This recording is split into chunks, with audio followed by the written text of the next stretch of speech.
ቅድም ኢልና ኣብ ቀትሪ ብናይ ኣውስትራልያ ማለት እዩ ኣቕሪብናዮ ዝነበርና ሓደ መረዳእታ ነይሩ ናይ ተስፋይ ንጉስ ዝምልከት ንሱ ዝተወሰነ ኣብዴት ስለ ዘለኒ ንሰን ክበኩም እሞ ኣኼባ ናይ ሰራዊት ኢትዮጵያ ዝምልከት እውን ከምኡ እንተሎቶም ተጋሪእና ባህልቲ ከዲዖም ዝኸዱ ህዝቦም ከዲዖም ዝኸዱ ጀነራላት እውን ተኣኪቦም ከም ዘለው መረዳእታ ኣለና ንሱ ዝምልከት እዚኦም ክልቲኦም ሰሃብና ድሕሪ ናፍቲ ዋና መደብና ናይ ሎም ክንኣቲ ኢና ተስፋይ ዝእሰሮ ጻድቃን ምዃኑ ቅድም ኢልና ኣብ ናይ ቀትሪ መደብና ሓቢርና ኢና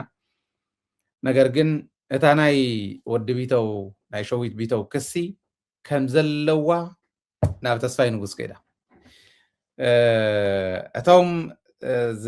መረዳእታ ዝሃቡና ፍልፍላትና ከም ዝሓበርና ምስ ናይ ትግራይ መራርሓ ይራኸብ እዩ ገንዘብ ተደራዲሩ እዩ ክኸይድ እውን ተዳልዩ ነይሩ እዩ ክኸይድ ከሎ ከዓ ያው ከይኸይድ ክንሕዞ ኢልና እንተይኮነስ ተስፋይ ስለ ጻድቃን ስለ እከለ ዝብል በታ ናይ ዓፋርዶ ካሊዶ ዘለው ናይ ሸፋቱ መሪሕነት ዝረኸባ መረዳእታ ከብፅሓሎም ኢን ወያነ ስለዚ እዚኣ ንኸይገብር እሰርዎ ኢሉ ጻድቃን ከም ዝእሰሮ ሓቢሮምና ኣለው እዚኡ ኣብቲ ተኣሲሩሉ ዘሎ ከባቢ ዘለው ነዚኣ ዝርድኡ ዝነገሩና እዮም ዲቴይል እንዳተኸታተልና ክነቕርብ ኢና እዚ ኸነቕርብ ከለና ተስፋይ ዲኻ ተገዲስካሉ ይብሉ እዮም ሕና ትግራዋይስ ከዓ ዝኾነ ዘይንግደሰሉ የለን ዘይግደሱ ኮይኖም ይጨኒቁና እምበር ዘይንግደሰሎም ስለ ዝኾንና ኣይኮነን ሓደ መልሰይ ንስ እዩ ነገር ግን ከዓ ጻድቃን ማለት ተጋሩ መናእሰይ ኣብ ወፃኢ ይንበሩ ኣብ ውሽጢ ይንበሩ እንዳኣረየ መጥቀሚ ምዕረፊ ቆለ ናይ ብልፅግና ክገብሮም ዝሰርሕ ዘሎ ሰብ ምዃኑ ነቲ ካሊእ መንእሰይ ከዓ ምሕባር ፅቡቅ እዩ ዝገርም እዩ ሸዊት ቢተው እዚኣ ኣብ ዝሓለፈ ኢንተርቪው እናገበርክዎ እንታይ በለበለኒ ከኣርዮም ንኩሎም ኢልኒ ንኩሎም ከኣርዮም እንዶም ዕድለኛታት ተኮይኖም እዮም ክእሰሩ እምበር ከጥፍእዎም እዮም ስረካይዶኦም ክንሪኦም ከለና ስለ ትግራይ ክልዓል ከሎስ ዘንቀጥቅጦም ዓይነት ሕማም ዘለዎም ሰባት ምዃኖም እቶም ጸላእቲ ብደንቢ ገይሩ ተረዲእዎም ጻድቃን ማለት ከዓ ካባይን ላዓል ዝቆረቦ ይነበረን ናይ ጓልኩማ እውን ሕፀ ክስደድ ከሎ እኳ እስከ መቦ ዝለኣኽዎ ሰብ እዩ ግን ጻድቃን ማለት ከምዚ ዘይመስለን ኣይመስለንን ነይሩ መጀመርያ ከምኡ ሪኦን ነይረ ድሓር ምስ ተረዳእኒ ግን ትሰብ ንሱ ከም ሰብ እንተይኮነስ ትግራይ ንምጥፋእ ኮነ ኢሉ ተለዓለ ምዃኑ ኢሉ ገሊፅዎ ነይሩ ተስፋይ ንጉስ እውን ኤግዛክትሊ እታ ሸዊት ቢተው ኢሉ ዝገለፀልና ኣብዚ መፅኡ ተስፋይ እውን ገሊፅዎ ነይሩ ሓደ ኢንተርቪው ጀነራል ጻድቃን ኣብ ልዕሊ ትግራዋይ ዘለዎ ፅልኢት እንተሎ ተመውዚ ዘለው ኣዲስ ኣበባ ሃዲሞም ዝመፁ እንተይተረፈ ይፀልኦም ተጋሩ ብምዃኖም እንዳበለ ይገልፆ ነይሩ ሰብኣይ ሕዚ ንተስፋይ እውን በፂሕሉ ግን ትዝገረመና ኣነ እተን ክስ ማዕረ ምዃነን እየ ሸዊት እውን እዚኣ መፅእ ዝበላ ሰሚዕኹም ኢኹም ምንም ዓይነት ከም ዝበለ ረኽበ ይነበረኒ ቃልስስ ይኸውን እዩ ለመሲል ንዝወፃኹ ሰብ እየ ይብል ነይሩ ተስፋይ እውን ከምታ ንፈልጦ እዩ ሕዚ ምስ ተጋሩ እያ ይራኸብ ነይሩ ምስ ናይ ትግራይ መራሕቲ ይራኸብ ነይሩ ኢሉ ጻድቃን እሲርዎ ከም ዘለት መረዳእታ በፂሕና ኣሎ ዝርዝር ዝበለ ካብዚ ንላዕሊ ከዓ ከይድና ክነምፅእ ክንምኩር ኢና ሰብ ክርድኦ ክእል ኣሎ እቲ ናይ ጻድቃን ሽርሒ ናይ ጌታቸው ሽርሒ በቃ ሕዚ ጌታቸው ዋላስ ከም ጻድቃን ዘይኮንሉ ምክንያት የለን ምክንያቱ መውፅእ የብሎም ንሶም በዕሎም ትግራዋይ እንዳበልዓኹም ጥራሕ ኢኹም ትነብሩ ተይልዎም ትግራዋይ እንዳበልዑ ክነብሩ እዮም መውፅእ የላን ኣብ ኣቲኻ መውፅእ የላን ስለዚ ብጋናኹም ክትሓስቡ ከምኡ ዓይነት ውድቀት ናይ ውድቀት ውሳነ ተሓስቡ እንተሃሊኹም እዩ እቲ ካሊእ ሰራዊት ተኣኪቡ ኣሎ ሰራዊት ኢትዮጵያ ተኣኪቡ ኣሎ ተኣኪቡሎ ሕዚ ጥራሕ ኣይኮነን ተኣኪቡ ትማል እውን ሓቢርናኩም ኢና ሎም እውን ንግሆ ሓቢርና ኢና ሕዚ እውን ከምኡ እዩ ስልኮም ተሓዲጎም እዮም ዝኣቱ ከምቲ ዝበልክኹም እቶም ናህና ማለት እዩ እቶም ዝኸድዑ ሳቶም ስልኮም ተሓዲጎም ከም ዝኣትዉ ግን ንሶምን ናይ ኢትዮጵያ ሰራዊት ኣዘዝትን ኩሎም ብሓባር ኣትዮም ኣለው ምድብ ክምደብ እዩ ናይ ግድን ክልተ መማረፂ ኢሉ ሒዙ ኣሎ ኣብይ ኣሕመድ ከምቱ ፍልፍላትና ዝሓበሩና ማለት እዩ እቲ ሓደ መማረፂ እታ መረፅ ኣስካዕ ትሓልፍ ተጠንቂቕካ መጻኹምን እንዳበልካ ምጽናሕ እዩ እዚኣ ንምንታይ ኣትጠቅም ናይታ መረፃ ለጅትመሲ ተቢሉ ተሸኪሙ እዚኣ ስለ ዝረክብ ኦረድ ዓለም ብትቕበሎ ደረጃ ህዝቢ ከጥፍእ ህዝቢ ከባልዕ እዩ ካሊእ ተኣምር የብሉ ለዚ እስታተ ናይ መጀመርያ እያ እንተዘይኮይኑ ግን ግንባራት ብምሉእ ፈልዮም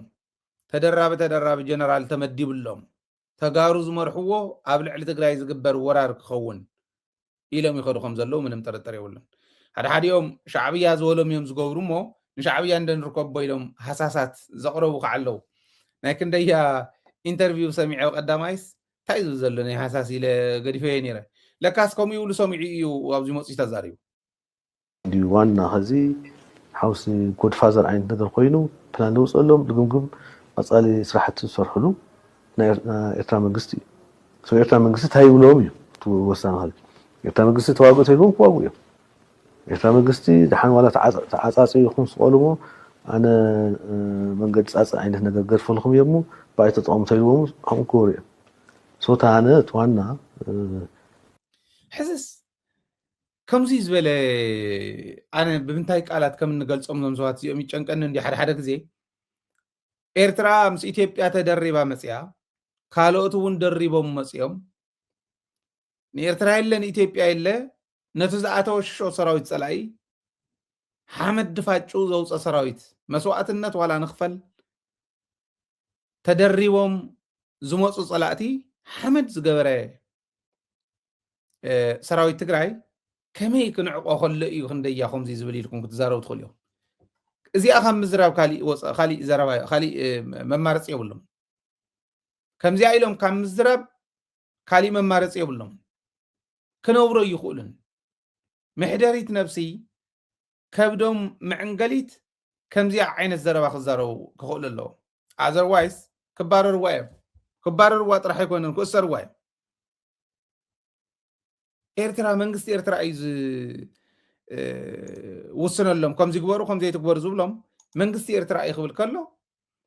ካብ ልቢ ወፂሉ ከምዘይኸውን ተስፋ ይገብር ምክንያቱ ነይሩ እፍቱ ዝሓለፈ መኸተ ኣስተዋፅኡ ክንደይ ነይሩ ክንደይ ነበረንቶም ዝነበሩ ይግለፅዎ እታ ዝነበራ መኸተ ሞ ኤርትራ ሽዑ ክወፀልኩም እየ በዚ ክወፀልኩም እየ ዲልና ክወፀልኩም እየ ዝተወሰነ መንገዲ ፃፅሕ ገድፈልኩም እየ ዲልና ወይ በዛ መንገዲ እዚኣ ገይረ ክወፀልኩም እየ መሃዲሙ በሊዱ ኢሉ ጅግንነት ህዝቦም ታሪክ ናይ ህዝቦም ዘበላሽው ምዃኖም ይፈልጡ ዶ ይኾኑ እዩ ዝገርመና እዚ ሕዚ ታዛረባ ዘሎ እዩ ዝርኢ ዘሎ እምበር ናይ ጅግንነት ታሪክ ናይ ህዝቢ ትግራይ ድምስስ ከም ዘሎ ሰብ ተባሂሉ ቀሪቡ ናብ ሚድያ ተጋሩስ ከመይ እዮም ክበሃል ከሎስ ኦኬ ሰርች ጌርካ እንዲኻ ሶርስ ትጥቀም ምሁር ዝብል ሌብል ሒዞም ብምሁራት እንዳተመዘኑ ታሪክ ናይ ትግራይ እቱ ንተደሪበን ተላፊነን ዝመፃ ሃገራት ሓመድ ዝገበረ ሰራዊት በዛ ሕዚ ዝገልፃ ዘሎ ዓይነት ኣገላልፃ ይግለፅ ነይሩ ኢሉ ናይ ፅዋሕ ወለዶ ንክፈልጦስ ከመይ ዝበለ ናይ ወለዶ ሓመኽሽቲ እዩ ከም ዘሎ ጉዳጉድ ይገጢሙና እኒሄ ሕዚ